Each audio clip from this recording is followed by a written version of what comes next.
हाँ नमस्कार दोस्तों, मैं आप लोगों के बीच फिर से आ चुका हूँ। इस बार मैं आपको CTET जनवरी 2021 जनवरी में जो पेपर हुए थे उसके पेपर 2 के मैथ के कुछ क्वेश्चन को सलूशन लेकर आया हूँ।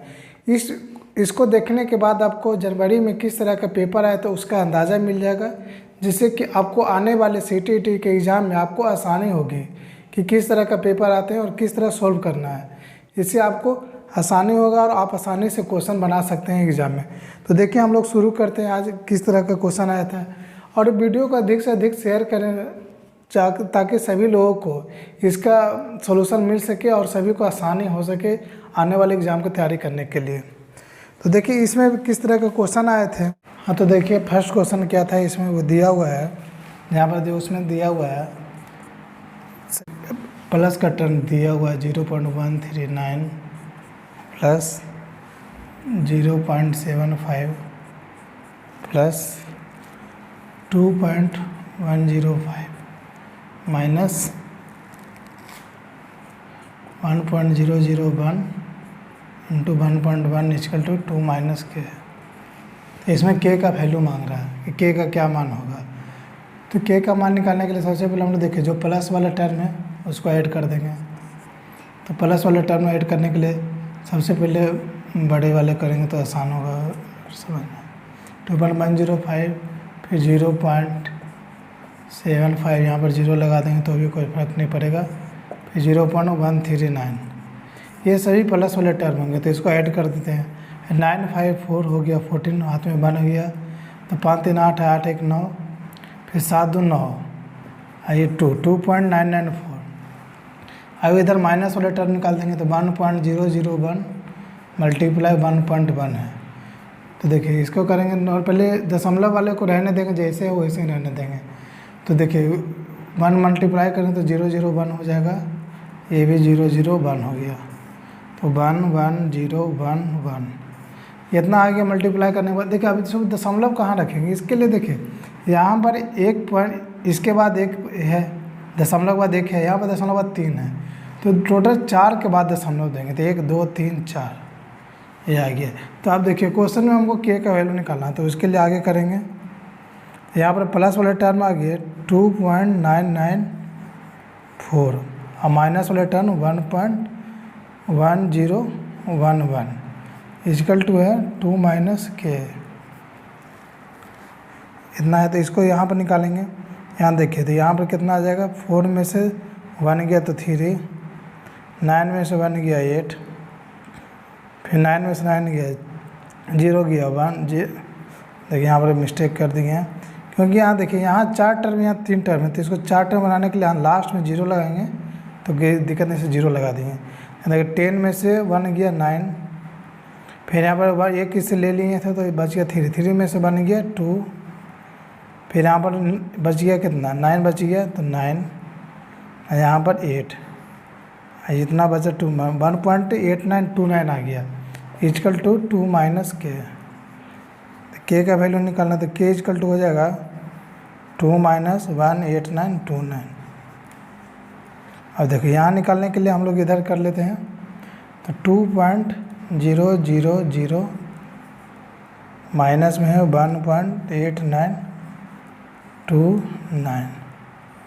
देखिए इसमें करेंगे तो 10 में से 9 गया 1 आ जाएगा, फिर यहाँ पर 9 में से 2 गया 7 आ गया, 9 में से 9 गया 0, या 9 में से 1 गया 1, यहाँ पर 1 में से 1 गया 0।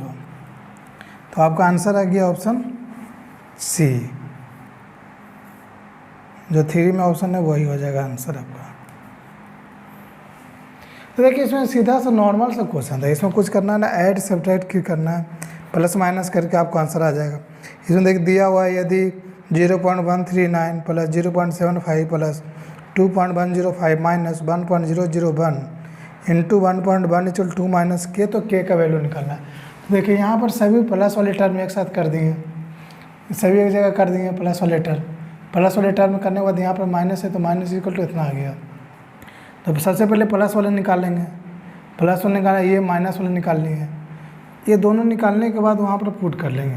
तो प्लस कितना कर रहा है 2 पॉइंट इतना प्लस वाला आ गया, ये माइनस इक्वल टू 2 माइनस के, तो ये दोनों माइनस प्लस करेंगे तो इसमें आ जाएगा 1.8929 इजकल टू 2 माइनस के, तो के इजकल टू आ गया के इजकल टू आ गया 2 माइनस 1.8929। तो यहाँ पर निकाल देंगे, कर देंगे कितना आएगा, तो 2 में से 1 इतना गया तो 0.1075 आ गया, 7 आ गया। तो ऑप्शन इसका सी मिल जा रहा है। सिंपल सा क्वेश्चन है, इसमें कुछ करना नहीं, इसमें सिर्फ प्लस माइनस करना था कि प्लस माइनस करने का दशमलव कहीं खेला था।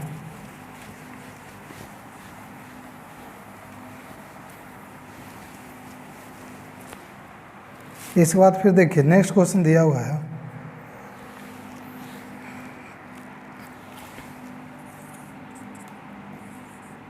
a इजकल टू -3/4, अभी इजकल टू दिया हुआ है 5/6।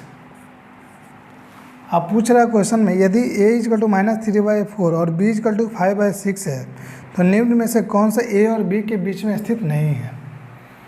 तो देखिए इसका करेंगे तो इसका वैल्यू निकालने के लिए 4 करेंगे 3 में डिवाइड, तो यहाँ पर आ जाएगा, दशमलव देंगे तो 0 आ गया, तो 7 28 2, फिर यहाँ पर 0 करेंगे तो 4 5 आ गया, तो ये आ गया 0.75। फिर इसमें निकालना है, ये कितना, तो इसको 6 देखिए 5 का कर देंगे तो दशमलव करेंगे तो यहाँ पर 0 आ जाएगा, तो 6 8 48 2, फिर यहाँ पर 2 तो 0 करेंगे तो 6 × 3 18 आ जाएगा 2, फिर 0 करेंगे तो फिर 3, फिर 18, फिर 2, तो इसी तरह ही आते रहेगा। तो इसका वैल्यू हो गया 0.833। देखिए इतना आ गया। तब मेरा क्वेश्चन कर रहा है कि ए और बी के बीच स्थित नहीं है, मतलब कि हमारा रेंज क्या आ गया, हमारा रेंज आ गया -0.75 से 0.833 के इतना के बीच में ही हमको रहना चाहिए। तो देखिए अब इसमें ऑप्शन चेक करेंगे, ऑप्शन से ही तो बनेगा।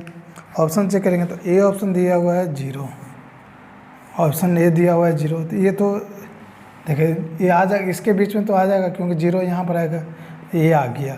फिर बी में देखिए क्या -1.2, तो -0.5 हो गया। देखिए -0.75 से इतना प्लस में 0.833 तक, तो ये भी आ गया। फिर ऑप्शन सी देखिए, सी में क्या है -2/5 इजकल टू -0.4, ये देखिए ये भी आ गया क्योंकि 0.75 से इतना तक ये भी आ गया। फिर ऑप्शन डी है -7/9, तो इसको देखिए कितना आएगा 9 7, यहाँ 0 दिए तो 9 7 63 7, फिर 0 फिर 7 7 ऐसे ही आते जाएगा, तो इसका आ गया 0.777 माइनस में है, क्या 0.75 तक ही था, आई 7 है, तो ये देखिए ये हमारे रेंज में नहीं आ रहा है, इसलिए ऑप्शन डी ये हो गया। तो देखिए इसमें क्वेश्चन में कुछ नहीं था, इसमें ए और बी दिया हुआ है, पूछ रहा है कि इसके बीच में रेंज में कौन नहीं आएगा। ध्यान देना है कि इसमें नॉट लिखा हुआ है, मतलब कि विस्तृत नहीं है। तो यहाँ पर देखेंगे ए और बी, ए का दिया हुआ है -3/4, तो इसका वैल्यू आ गया -0.75, बी का वैल्यू है दिया हुआ 5/6, प्लस में दिया ऊपर माइनस में दिया हुआ है, तो ये प्लस में आ गया 0.833। फिर तो देखिए इसका रेंज आ गया, ए से बी का आ गया रेंज, इसका इसी में लाई करना है। इसका आ गया -0.75 से प्लस में 0.833 के बीच में हमको लाना है, जो नहीं है वो हमको आंसर हो जाएगा। तो देखिए ऑप्शन दिया हुआ है ए इक्वल टू दिया हुआ है 0, तो ये तो आ ही गया क्योंकि 0 यहाँ पर आएगा। फिर बी दिया हुआ है, यहाँ पर 0 रख देते हैं। फिर बी दिया हुआ है -1.2 -0.5, मतलब यहाँ पर है तो ये यहाँ पर आ जाएगा -0.5, तो ये भी आ गया। -2.5 दिया हुआ है थर्ड ऑप्शन, तो -2.5 को हो जाता है -0.4 आ जाता है, तो ये भी आ गया क्योंकि यहाँ पर आ जाएगा। फिर -7.9 दिया हुआ है, इसको निकालते हैं तो आ जाता है 0.777 माइनस में आता है, यहाँ आ गया बाहर, इसलिए ये रेंज में नहीं है, तो इसलिए ऑप्शन डी इसमें आएगा, क्योंकि इसमें दिया हुआ नहीं है, इसलिए ऑप्शन डी इसका सही आंसर होगा। अगर किसी को समझ में नहीं आ रहा तो कमेंट बॉक्स में बताएं, जल्द से जल्द आपको रिस्पॉन्स दिया जाएगा।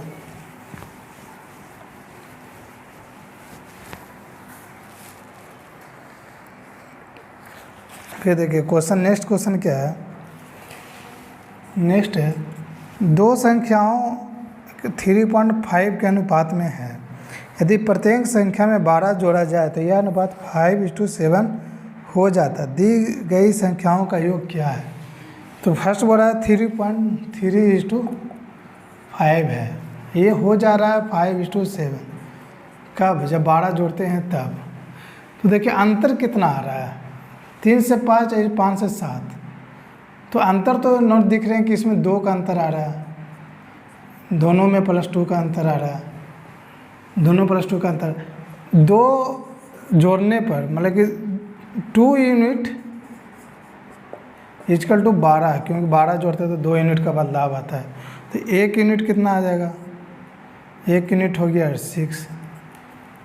मतलब कि बोल रहा है, फिर बोल रहा है मतलब कि 1 यूनिट इक्वल 6 है। मतलब यहाँ पर ये 18 है, AC/5 30 है। तो पूछ रहा है दी गई दोनों संख्याओं का योग क्या है। मतलब कि जो पहले 3:5 दिया हुआ उसका योग क्या होगा। तो इसको 3 + 5 = 8 है, 8 यूनिट है। और ये 1 यूनिट = 6 है, तो 8 × 6 = 48 इसका आंसर हो गया। सीधा सा आंसर क्वेश्चन इसमें दिया हुआ है। मेनली दो संख्या 3:5 के अनुपात में पहले है और उसमें 12 जोड़ने पर 5:7 हो जाता है। मतलब कि 2 यूनिट का अंतर आता है। कब? जब 12 जोड़ते हैं तब। तो 2 यूनिट = हो गया 12, तो 1 यूनिट = 6 हो गया।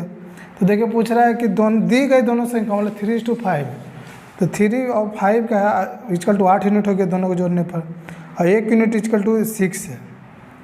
यहाँ पर लिख देते हैं 1 यूनिट = 6 है। तो यहाँ पर आ गया 8 यूनिट का 48। ये सिंपल सा क्वेश्चन है।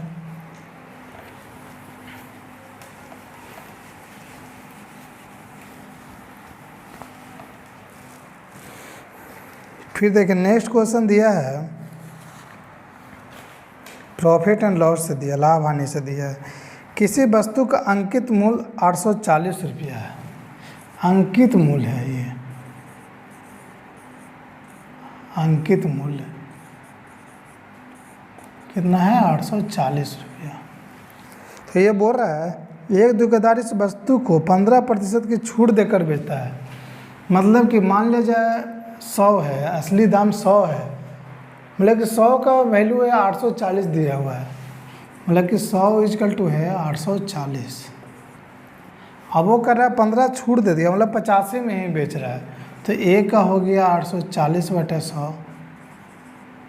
आई कर रहा है 15 छूट दे दिया, मतलब कि 100 में 100 था, उसको 15 का छूट दे दिया, मतलब 85 में ही दे रहा है। तो 85 का वैल्यू हो गया 840। तो इसको यहाँ पर कर देंगे 85। तो इसको करेंगे तो ये आ जाएगा कितना? 17/85 और इतना, तो ये आ जाएगा 714। इसको कीजिएगा मल्टीप्लाई कीजिएगा तो आ जाएगा 714 आ जाता है इसको। ठीक है, उसके बाद कर रहा है छूट देकर, और फिर भी उससे 19% का लाभ होता है। फिर भी उसको 19% का लाभ हो रहा है। मतलब कि 100 नहीं, इसको 119 है। 119 यूनिट = हो रहा है 714 रुपया। तो एक कर लेंगे तो 714/119। अब असली दाम था 100, तो 100 पर करेंगे तो देखिए कितना आता है 714/119 × 6 अधिक 100। ये देखिए ये करेंगे तो 6 से कट जाएगा, तो ये आ गया 600 रुपया। देखिए इसमें कुछ सिंपल सा दिया हुआ है, किसी वस्तु का अंकित मूल्य 840 रुपया, मतलब को बेचने के लिए जो दाम तय किया वो 840 रुपया है। तो मतलब कि 100 यूनिट = मान लो किसी भी चीज़ का 100 होता है पूरा, इसलिए 100 दिया, 100 = 840 वो बना के रखा है कि अंकित मूल्य दिया हुआ है। देखिए एक होता है अंकित मूल्य, एक होता है क्रय मूल्य, एक होता है विक्रय मूल्य। तो देखिए क्रय मूल्य हो गया जिस दाम पर किसी सामान को हम लोग खरीदते हैं, वो हमारे लिए क्रय मूल्य हो गया। जिस दाम पर किसी वस्तु को हम बेचते हैं वो हो गया विक्रय मूल्य। और अंकित मूल्य होता है जैसे कि आप 100 में खरीदें लेकिन आप बेचने के लिए कुछ पैसा उसमें ऐड करके दिए, आपका खर्चे के अनुसार सब कुछ अपना किए उसमें, तो 100 की जगह आप 105 कर देंगे तो 100 आपका हो गया क्रय मूल्य। लेकिन आप अंकित मूल्य किए हैं 105 रुपया, तो अंकित मूल्य वो होता है जो आप बेचने के लिए तय करते हैं। तो 100 यूनिट इक्वल टू कर दिया जो क्वेश्चन के अनुसार कि 840 है, तो एक यूनिट इक्वल टू हो गया 840/100। ये बोल रहा है कि उसमें भी कितना प्रतिशत का छूट देता है, मतलब कि 100 की जगह वो 85 ही ले रहा है, तो 85 लेगा तो कितना आएगा 714 रुपया का वो दिखा रहा है। अब उसको मान लिया कि वो 100 यूनिट हो गया, क्योंकि जो ले लिया उसके लिए तो वही दाम होगा 100 यूनिट।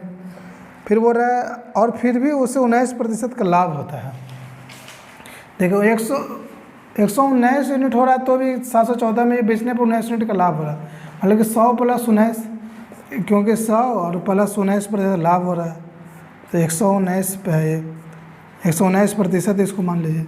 119% इक्वल टू 714, तो 1% हो गया। 1% 714/119, तो कोई भी चीज़ का 100% निकालना पड़ेगा, क्योंकि लिखा हुआ है इसमें वस्तु का क्रय मूल्य क्या है, मतलब कितना खरीदा था। 100 में ही खरीदा था वो तो लाभ हो रहा है 19 का, तो 714/119 × 100, तो इसका 600 रुपया में वो खरीदा था उस सामान को, और वो बेचा 840 रुपये दाम रखा था और बेचा 714 रुपया, तो उसको तो भी 19% का लाभ होगा। मतलब कि 100 का ही हमें मानना है standard value.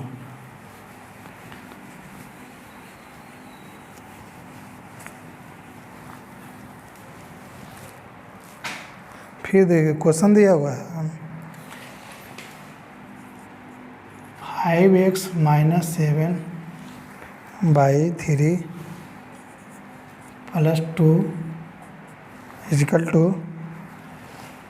4x - 3/4 + 4x। 5x - 7/3 + 2 = 4x - 3/।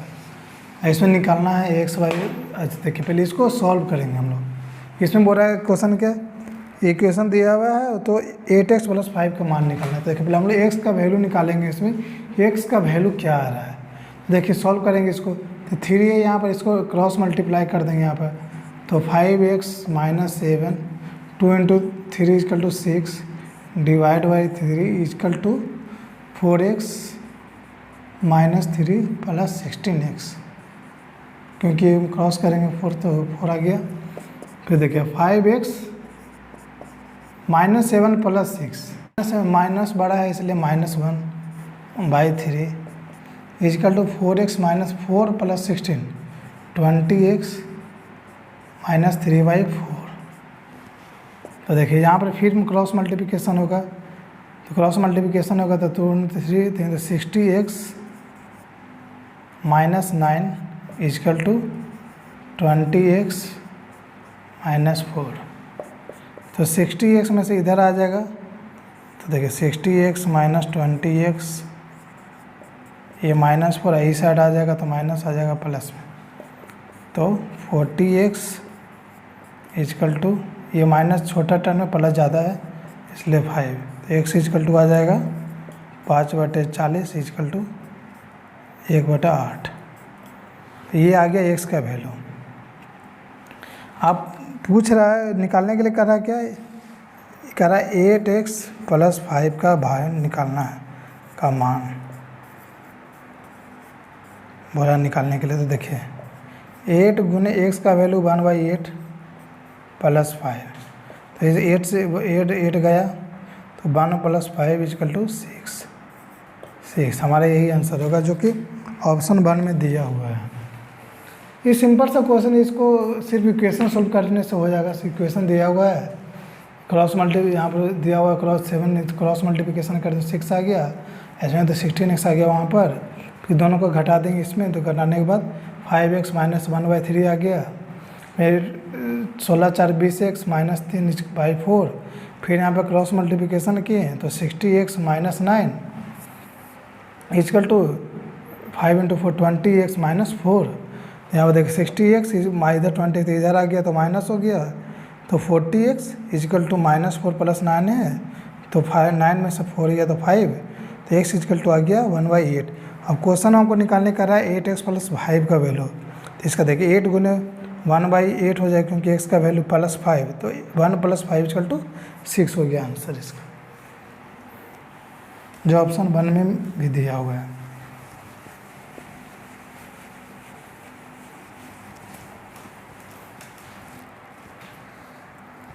फिर देखिए नेक्स्ट क्वेश्चन क्या है। नेक्स्ट क्वेश्चन है PQR का वैल्यू दिया हुआ है। देखिए PQR का वैल्यू दिया हुआ है, P equal to 12xy minus 10y square minus 18x², और Q इक्वल टू दिया हुआ है 14x² plus 12y square plus 9xy, और R इक्वल टू दिया हुआ है 5y square minus x² plus xy। और इसमें बोल रहा है P + Q माइनस R निकालने के लिए। तो देखिए सबसे पहले हम लोग P टर्म लिखते हैं। P पहले x² का टर्म एक पे टर्म में लिखने पर आपको जोड़ने घटाने में आपको आसानी होगा। देखिए सबसे पहले P का टर्म लिखते माइनस 18x² दिया हुआ है, प्लस माइनस में दिया हुआ है minus 10y square plus 12xy। Q दिया हुआ है 14x² plus 12y square plus 9xy। तो हम लोग सबसे पहले P + Q निकाल देते हैं, बाद में माइनस को R कर देंगे। तो देखिए माइनस में है बड़ा वाला टर्म और ये 14 एक छोटा है, तो -4x², यहाँ 10 माइनस में है और 12 प्लस में, तो प्लस आ गया 2y स्क्वायर और 12 9 21xy। अब बोला माइनस R करने के लिए, तो माइनस R कर देंगे। R क्या दिया हुआ है -x² plus 5y square plus xy। हमको करना है इसमें माइनस, देखिए यहाँ पर कर देंगे P + Q minus R, minus R करना है। तो देखिए माइनस और माइनस अभी बताया था ना, माइनस और माइनस हो जाता है प्लस, प्लस और माइनस हो जाता है माइनस, माइनस और प्लस रहता है माइनस। नहीं, यहाँ पर साइन प्लस माइनस है और प्लस हो जाएगा, तो वो हो जाएगा प्लस में ही रह जाएगा, ये अति माइनस में ही रह जाएगा। तो देखिए किस तरह करते हैं इसको।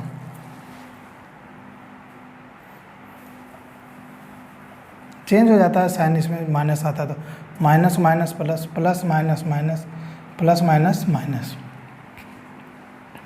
तो यहाँ पर देखिए प्लस टर्म में 1 और माइनस टर्म में 4, तो इसका आ जाएगा -3x², और प्लस टर्म में 2 माइनस टर्म में 5, तो -3y²। यहाँ देखिए प्लस टर्म में 21 और माइनस टर्म में 1, तो आ जाएगा इसमें प्लस 20xy। तो देखिए इसमें ऑप्शन कौन सा मिला, ऑप्शन ए। देखिए ए नहीं, इसमें -3, इसमें ऑप्शन 4 दिया हुआ है, ऑप्शन 4 इसमें मिला। इसमें सिंपल P + Q निकाल देंगे, फिर -R कर देना है।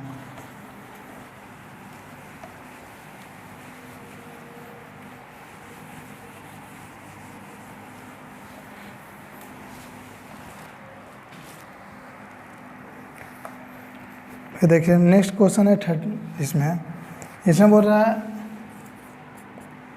x² plus 1/x² equal to 322।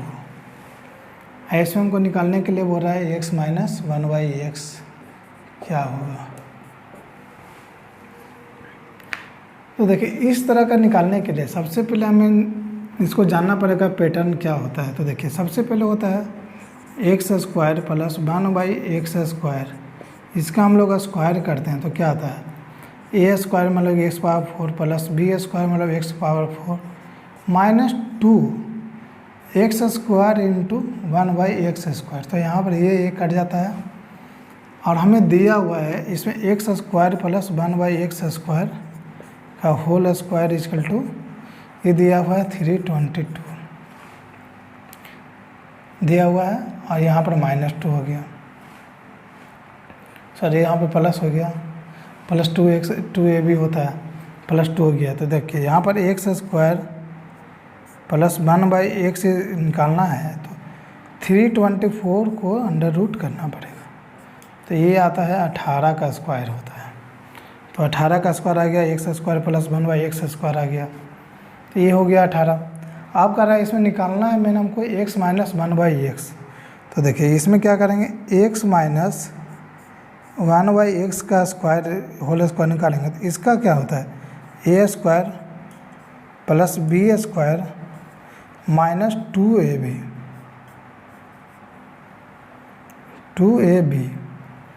x into 1/x। ये देखिए यहाँ पर हो गया, तो इसको हमको निकालना है x माइनस 1/x। तो ये दिया हुआ 16 माइनस 2 मतलब कि तो ये 18 या 18 माइनस 2 इक्वल टू 16। यहाँ पर आ गया x minus 1/x equal to root का 16 मतलब कि 4, जो हमारा ऑप्शन सेकंड में मिल रहा है। देखिए ये क्वेश्चन के लिए ना सीधा आपको जानना पड़ेगा कि स्क्वायर किस तरह होता है, a प्लस बी का होल स्क्वायर, तो a प्लस बी का स्क्वायर होता है, a प्लस बी का होल स्क्वायर होता है a² plus b² plus 2ab। उसी पैटर्न के आधार पर ये क्वेश्चन दिया हुआ रहता है। इसको देखने में बहुत लगता है कि कठिन नहीं होगा, लेकिन बहुत ही आसान रहता है। देखिए इसमें दिया हुआ है x⁴ प्लस 1/x⁴ 322 दिया हुआ था, और निकालने कर रहा है x माइनस 1/x। तो देखिए यहाँ पर x² प्लस 1/x² का होल स्क्वायर का फार्मूला होगा a प्लस बी का स्क्वायर। देखिए यहाँ पर लिख देते हैं a प्लस बी का होल स्क्वायर के पैटर्न के आधार पर होगा a² plus b² plus 2ab, ये होता है। तो यहाँ पर देखिए x² प्लस 1/x² का कुल का होल स्क्वायर निकालेंगे तो a² मतलब कि x² का स्क्वायर मतलब x⁴ प्लस इसका square 1/x⁴ plus 2a into B, तो ये कट जाएगा तो बच जाएगा 2। तो x² प्लस 1/x² का होल स्क्वायर करेंगे तो 322 जो दिया हुआ है ये प्लस 2 मतलब 324 आ गया। इसको रूट निकाल देंगे क्योंकि इधर स्क्वायर हटाएंगे तो इधर रूट आ जाएगा, तो 18 आ गया। फिर देखिए हमको निकालने के लिए बोल रहा है x माइनस 1/x। तो x माइनस 1/x का whole square equal to x² plus 1/x² minus 2ab। तो इसको स्क्वायर करें तो 18, ये दिया हुआ है 18 माइनस 2 मतलब 16। तो x minus 1/x equal to हो जाएगा √16 मतलब कि 4, इसका आंसर आ जाएगा, जो कि ऑप्शन सेकंड में मिल रहा है।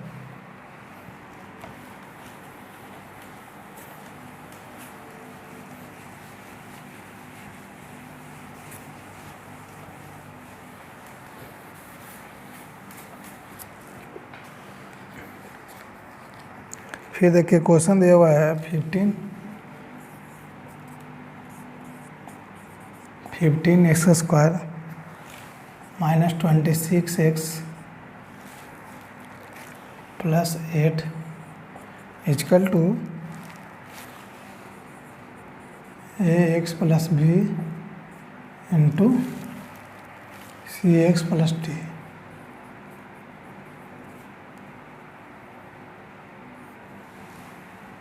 इस पैटर्न में, तो इस पैटर्न देखिए क्वेश्चन में और दिया हुआ है जहाँ a और c धनात्मक पूर्णांक है तो 2a plus b minus c minus 2d quadratic equation को सोल्व करना पड़ेगा। देखिए यहाँ पर क्या करेंगे, सबसे पहले ये इधर आ जाएगा तो 120 हो जाएगा, तो 15x² माइनस 20x माइनस 6, क्योंकि ये दोनों मल्टीप्लाई करेंगे तो 120 भी आ जाएगा प्लस 8। क्या करेंगे फिर उसके बाद देखिए ये दोनों में क्या कॉमन आ जाएगा, ये दोनों में कॉमन आ जाएगा 5x, यहाँ पर आ जाएगा 3x माइनस 4 माइनस यहाँ पर क्या कॉमन आ जाएगा, यहाँ पर आ जाएगा 20x प्लस मतलब कि ये आ जाएगा 2, यहाँ पर 2 आ गया तो 3x माइनस 4 ये आ गया। तो यह देखिए 3x माइनस 4, ये एक आ गया 5x माइनस 2। मतलब क्वेश्चन के अनुसार a इक्वल टू हो गया 3, b इजकल टू हो गया -4, c इजकल टू हो गया 5 और d इजकल टू हो गया -2। जो उस क्वेश्चन में ये ax प्लस बी इंटू सी एक्स प्लस डी के फॉर्म में दिया हुआ है, इतना क्या। तो इसमें बोल रहा निकालने के लिए फ्रॉम क्वेश्चन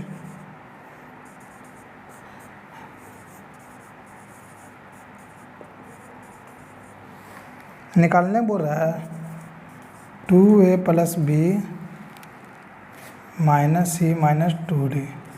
देखिए हम लोग क्या करेंगे, यहाँ 2 इंटू ए इजकल टू 3 दिया हुआ है, 2/3 इतना सबको अंदर रखेंगे तो आसान होगा, plus B equal to -4 minus C क्या है 5, फिर -2 इंटू डी का क्या दिया हुआ -2। देखिए ये तो दोनों 6 हो गया, अब प्लस -4 माइनस यहाँ पर है तो -5 या माइनस प्लस 4। देखिए 4 से 4 गया, 6 - 5 गया 1। देखिए इसका आंसर आ जाएगा 1, जो कि ऑप्शन सेकंड में दिया हुआ। ये नॉर्मल इसमें क्वाड्रेटिक इक्वेशन सोल्व करना है। क्वाड्रेटिक इक्वेशन सोल्व करने के बाद दिया हुआ कोई इस एक्स प्लस बी इंटू सी एक्स प्लस डी का फॉर्मूला लाना है।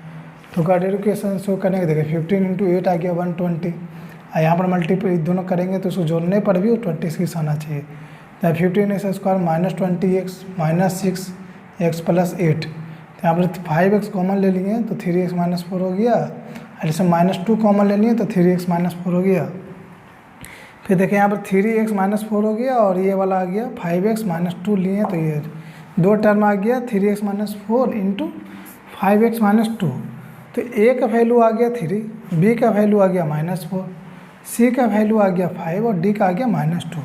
तो क्वेश्चन में वो कह रहा है कि 2a प्लस बी माइनस सी माइनस 2d का हमको वैल्यू निकालना है। तो देखिए इसमें क्वेश्चन में जो इसमें डाल देंगे तो 2 इंटू ए का वैल्यू क्या है, ए का वैल्यू 3 है, 2 इंटू 3 प्लस यहाँ पर देखिए बी का वैल्यू क्या है -4, तो -4 माइनस सी का वैल्यू क्या है 5, तो 5 हो गया -2 इंटू डी का वैल्यू -2।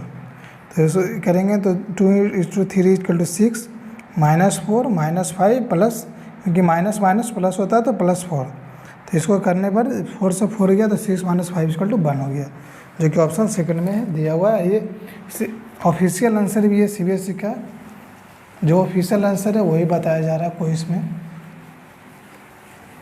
करेक्शन करने की ज़रूरत नहीं है। उसके बाद देखिए क्वेश्चन क्या है, निम्नलिखित में से कौन सा एक समकोण त्रिभुज की भुजाएं हो सकती है। तो देखिए सबसे पहले हमको इसमें पता करना पड़ेगा कि समकोण त्रिभुज में क्या होता है। देखिए समकोण त्रिभुज में ये हो गया आपका समकोण त्रिभुज, जिसमें ये 90 डिग्री होता है, तो A plus B A B C हो गया। तो देखिए इसको हम लोग कर्ण बोलते हैं, इसको आधार बोलते हैं, और इसको लंबे बोलते हैं, ठीक है। देखिए इसमें होता क्या है, समकोण त्रिभुज में होता है कर्ण का स्क्वायर इजकल टू लंब का स्क्वायर प्लस आधार का स्क्वायर, आधार का स्क्वायर होता है। हम कह सकते हैं कर्ण इजकल टू अंडर रूट में लंब का स्क्वायर प्लस आधार का स्क्वायर, ये आएगा इसमें। तो देखिए अब ऑप्शन से चलेंगे। देखिए ऑप्शन क्या कर रहा है, फर्स्ट ऑप्शन में है 20, 21 और 31। तो देखिए सबसे वाला जो टर्म है वो तो कर्ण का होगा। देखिए तो इसमें 20 का स्क्वायर करेंगे तो 400, और 21 का करेंगे तो 441, मतलब कि 841, जो कि 31 का स्क्वायर नहीं है। स्क्वायर निकालने के लिए आप ये भी कर सकते 31 इंटू 31 कर दीजिए। इसको करेंगे तो 31 इंटू इसके 31 है, ये 93 है। तो देखिए 961 तो आए 841 है, तो तो ये ऑप्शन होगा नहीं। बी में भी आप निकाल दीजिएगा तो निकाल के देख लीजिए, वो भी नहीं होगा। इसमें ऑप्शन डी जो है, ऑप्शन 4, वही आपका आएगा। इसमें दिया हुआ है 4 ऑप्शन में दिया हुआ है 65 सेंटीमीटर, फिर दिया हुआ है 72 सेंटीमीटर, फिर दिया हुआ है 97 सेंटीमीटर। तो देखिए इसमें 65 का स्क्वायर होता है, अगर 65 का स्क्वायर निकालिएगा तो 4225 आ जाएगा, और 72 का स्क्वायर निकालिएगा तो आपको स्क्वायर निकालने पर आ जाता है 5184। फिर देखिए आप दोनों का ऐड कीजिएगा तो दोनों का ऐड करने पर आ जाता है 9409, जो कि 97 का स्क्वायर है। तो इसमें मेन हमको जानना है कि होता क्या है समकोण त्रिभुज। देखिए समकोण त्रिभुज यही होता है कि ये 90 डिग्री का कोण होता है, और इसको आधार बोलते हैं, इसको कर्ण बोलते हैं, इसको लंब बोलते हैं। इसमें कर्ण स्क्वायर इजकल टू लंब का स्क्वायर प्लस आधार का स्क्वायर होता है, और कर्ण इजकल टू अंडर रूट में लंब का स्क्वायर प्लस आधार का स्क्वायर। तो देखिए इस जो इसका प्रॉपर्टी होता है, प्रॉपर्टी में कौन सा आता है, प्रॉपर्टी के अनुसार ऑप्शन 4 जो है 65 सेंटीमीटर, 72 सेंटीमीटर, 97 सेंटीमीटर है, वो ऑप्शन मिल रहा है। इसमें देखिएगा 65 का स्क्वायर हो जाता है 4225, और 72 का स्क्वायर होता है 5184। दोनों के ऐड करने पर 9409 आ रहा है, जो कि 97 का स्क्वायर है। तो इसमें ऑप्शन डी हो गया।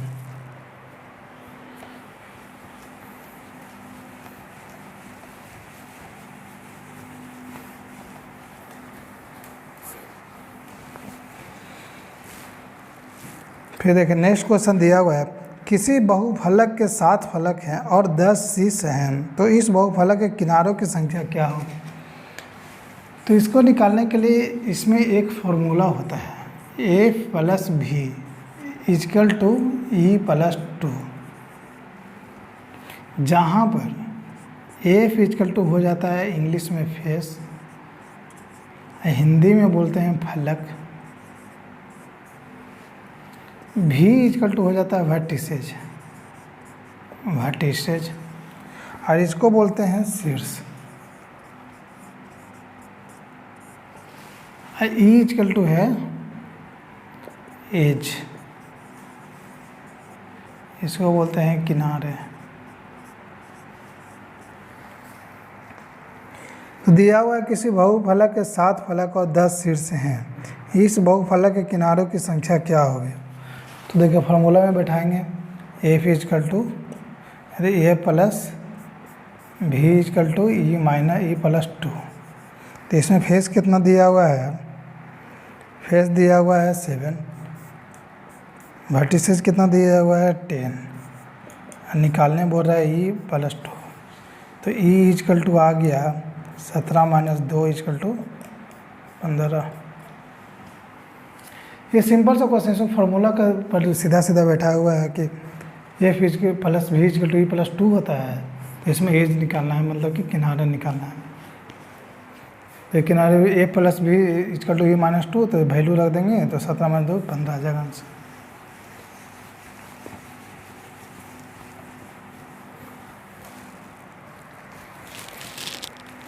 फिर देखिए इसमें एक क्वेश्चन ज्योमेट्री से आया है, इसमें बोल रहा है triangle A B C, triangle A B C, A B C बोल रहा है ए बी और सी, बोल रहा है भुजा ए बी को ई तक बढ़ाया गया है, ए बी को ई तक बढ़ाया गया है, और भुजा सी ए को डी तक बढ़ाया गया है, सी ए को डी तक बढ़ाया गया है। यदि angle B A D equal to 125 है, बी ए डी मतलब कि ये 125 डिग्री दिया हुआ है, और angle E B C equal to 100 degree, E B C ये दिया हुआ है 100, ये 100 डिग्री दिया हुआ है। तो तो नीड्स में से कौन सा कथन सत्य है? ए बी सी एक समद्विबाहु त्रिभुज है। देखिए सबसे पहले इसको निकालने के लिए ऑप्शन, पहले बाकी जो कोण है उसको निकाल देखे। तो इसमें क्या होता है, किसी भी लाइन पर ये दोनों कोणों का योग ए बी मतलब A plus B equal to 180 degree होता है, 180 डिग्री होता है। ठीक है, तो इधर ये 100 डिग्री है, तो इसी लाइन पर ये है, तो यहाँ पर ये आ जाएगा कितना 80, तब 180 डिग्री हो जाएगा। इसी तरह यहाँ पर देखिए डी एस बी दिया हुआ है 125 डिग्री, और यहाँ पर ये कोण भी हो जाएगा बी ए सी। तो बी ए सी यहाँ 125 है, तो 180 माइनस 125 इक्वल टू 55 डिग्री, ये आ गया 55 डिग्री। फिर देखिए क्या कहता है कि किसी भी त्रिभुज के तीनों कोणों का योग हमेशा 180 डिग्री होगा ही होगा। तो देखिए यहाँ पर एक 80 आ गया, एक 55 आ गया, तो यहाँ पर ये कोण क्या आ जाएगा, ये कोण को हम लोग निकालने के लिए 180 माइनस, देखो उसको निकालने के लिए हम लोग 180 एंगल सी, तो इसका हो जाएगा 180 माइनस 55 डिग्री प्लस 80 डिग्री, तो 180 माइनस 135 मतलब कि 45 डिग्री, तो ये आ गया 45 डिग्री। तो सबसे पहले इतना सोल्व करना, उसके बाद देखिए आप ऑप्शन देखें क्या कौन सा मिल रहा है।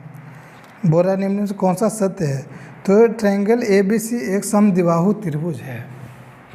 ये बोला समद्विबाहु त्रिभुज का मतलब होता है किसी भी त्रिभुज के दो भुजा हमेशा बराबर होगी।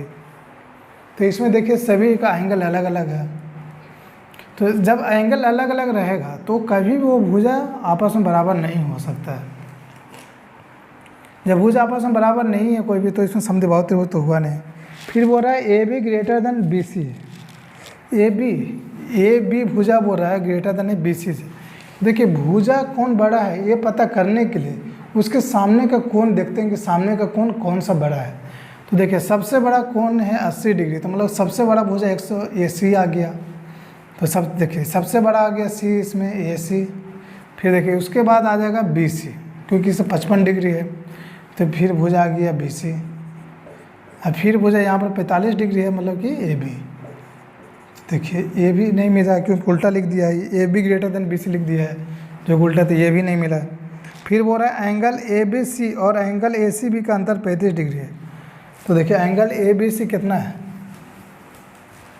एंगल ABC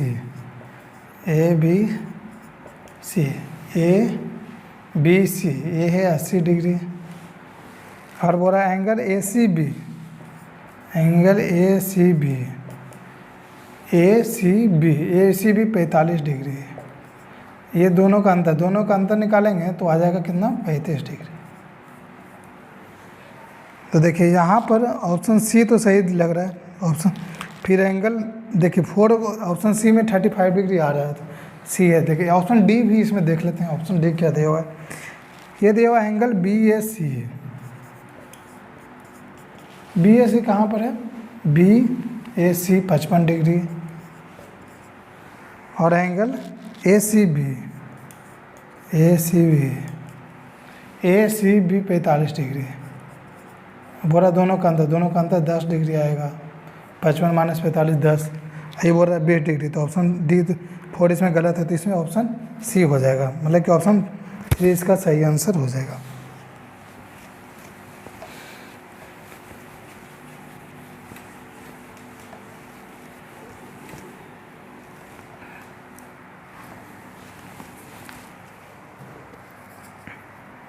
देखिए पिछले क्वेश्चन कुछ था नहीं, वो नॉर्मल सा है, खाली उसमें दे दिया है ज्योमेट्री के, से बहुत से ज्योमेट्री के डर से नहीं बना पाते हैं।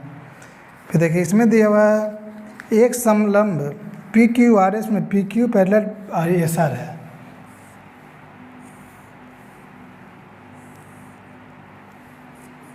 PQ ASR हो गया,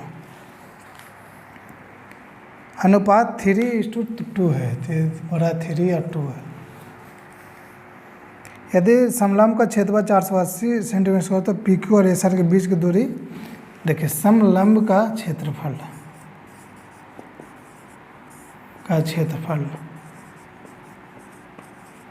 होता है, यहाँ पर लिख देते हैं 1/2 इंटू समांतर भुजाओं का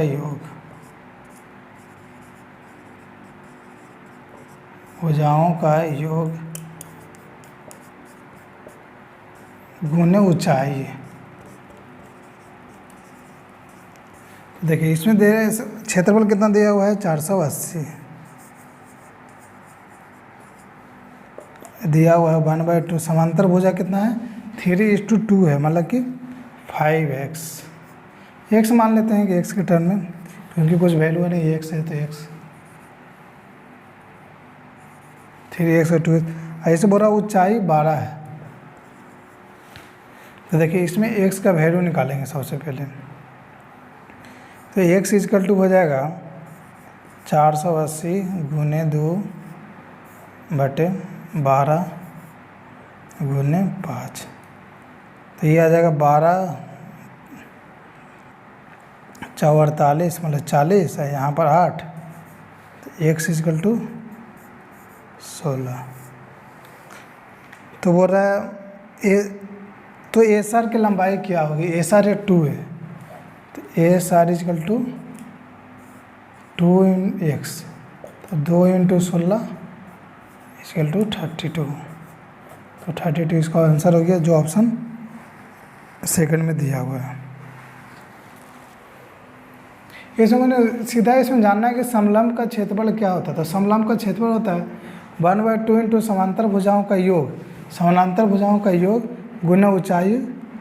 तो क्षेत्रफल दिया हुआ है 480 सेंटीमीटर स्क्वायर इजकल टू, तो 1/2 समांतर भुजा 3x और 2x तो 5x हो गया गुने 12, तो x का वैल्यू निकाल देंगे 4, तो इतना आ जाएगा x इक्वल टू 16, तो एस आर है 2x, तो 2 × 16 इजकल टू 32 हो गया।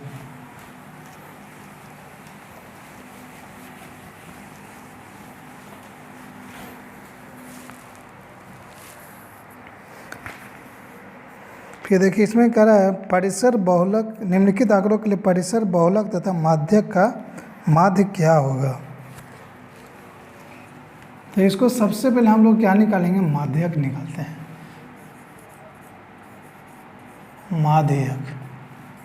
माध्यक होता क्या है, जितना भी संख्या है इसमें देखिए संख्या कितना है 5 10 3 6, टोटल ये 15 संख्या है। तो माध्यक होता है जब नंबर ऑड नंबर रहेगा तो ऑड + 1/2, ठीक है। और अगर इवन रहा तो इवन बटा 2 सिर्फ हो जाता है।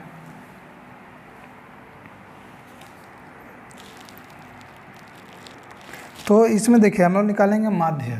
पहले माध्यक निकालने के लिए इसको लिख लेंगे कि किस तरह कौन कौन आएगा, ठीक है। तो इसको लिखने के लिए हमको इसको सबसे पहले असेंडिंग ऑर्डर में लिखते हैं। असेंडिंग ऑर्डर में लिखने से आपको पता चल जाएगा क्या है नहीं।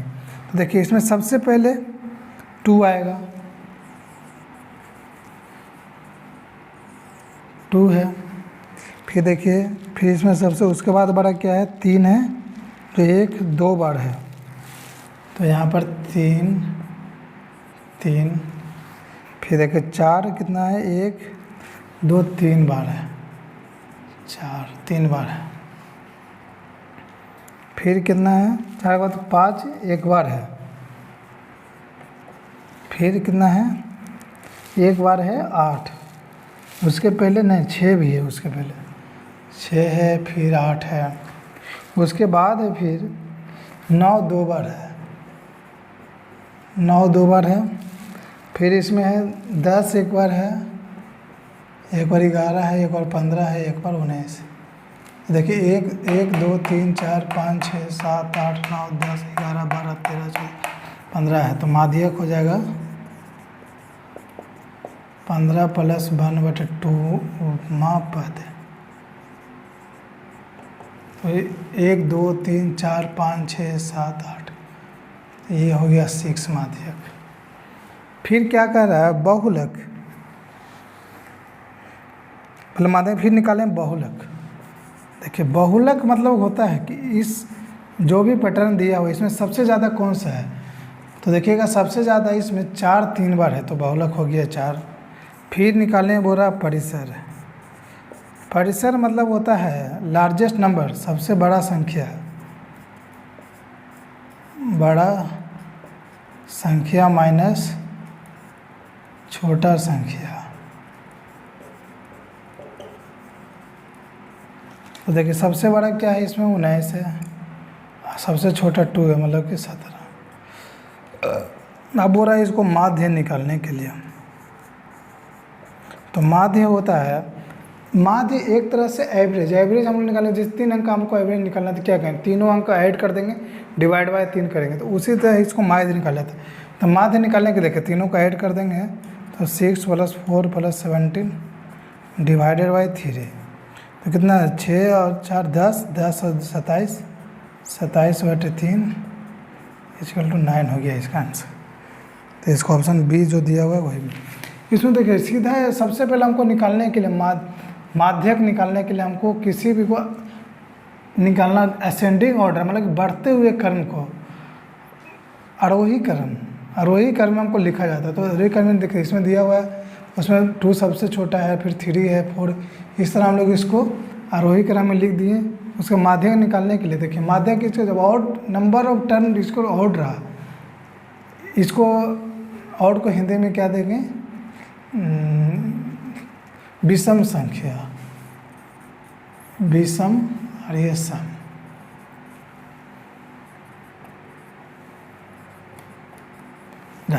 जब विषम संख्या रहेगा तो विषम संख्या प्लस 1/2 माँ पद हो जाएगा, इवन रहेगा तो जो भी रहेगा उसको बाई 2 कर देंगे तो वही टर्म आ जाएगा। तो इसमें देखिए 15 टर्म है, तो माध्यक हो जाएगा 15 + 1/2 मतलब कि 16/2, तो मतलब कि 8वां पद हो गया। तो 8वां पद कौन सा है, 8वां पद है 1 2 3 4 5 6 7 8, तो 6 हो गया। फिर बहुलक, तो बहुलक देखिए बहुलक मतलब सबसे ज़्यादा कौन बार है, तो 4 जो है 3 बार है, इसलिए 4 हो गया बहुलक। फिर परिसर करता था, परिसर का मतलब वो जो सबसे लास्ट वाला नंबर है और सबसे इधर दोनों को घटा तो 19 - 2 तो 17, तो माध्य हो गया 27। फिर माध्य क्या होता है, एवरेज निकालना नॉर्मल, तो तीनों को जोड़ देंगे तो एवरेज बाई 3 कर देंगे तो एवरेज आ जाएगा, तो 27/3/9 मतलब कि 9 हो गया इसका माध्य। तो आंसर इसका माध्य निकालना है तो 9 हो गया, जो कि ऑप्शन सेकंड में मिलता है।